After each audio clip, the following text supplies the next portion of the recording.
For this video, magluluto naman ako ng beef stroganoff. At ito po ang ating gagamitin sa paggisa, ang butter.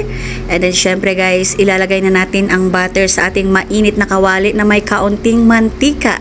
At syempre ito yung ating coconut cream na gagamitin.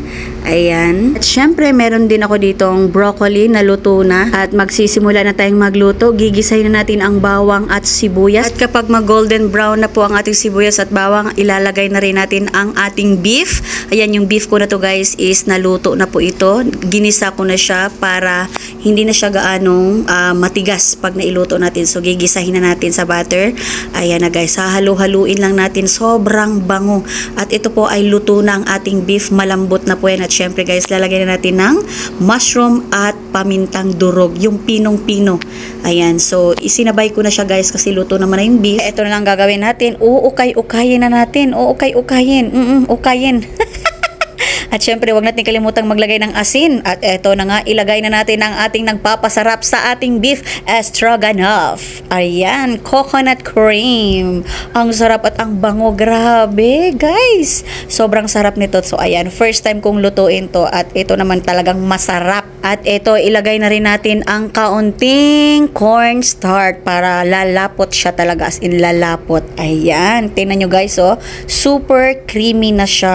Ayan, lutong-luto na yan. Yung beef natin, hindi na po yan matigas. And then, ang next step natin, ilalagay na natin ang ating napakaraming broccoli. Kasi nga naman guys, ang broccoli, paborito din po yan ng aking mga anak. Kaya naman dinamihan ko na at huwag kayong mag-alala. Ang broccoli natin na ito is luto na. So, ang gagawin na lang po natin dito as ihahalo-halo na lang natin sa sauce. Ayan, super creamy-creamy na siya guys. Oh, ang yummy-yummy. Ang bango-bango pa kasi butter ang ating ginamit sa paggisa ng ating beef. Yan, ganun pa rin. Hahalukay-halukayin. Uukay-ukayin pa rin natin. Ukay-ukay. Ukay-ukay. At ito ang kakaiba. Gusto kong may kulay. So, nilagyan ko siya ng red bell pepper. O, diba? Para may maganda tingnan. So, ito po ay dinagdag ko lang. Ayan, halukay-halukay na naman tayo. Ukay-ukay. Ukay-ukayin hanggang sa maluto ang sauce. O, ito na nga. Guys, tingnan nyo. Mapapa-only rice ka na naman sa ulam na to. Grabe.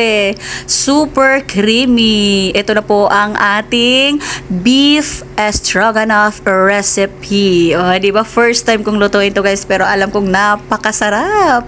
Tingnan nyo naman ang itsura. O, ayan, tikman na natin ang ating niluluto. Wow, so yummy.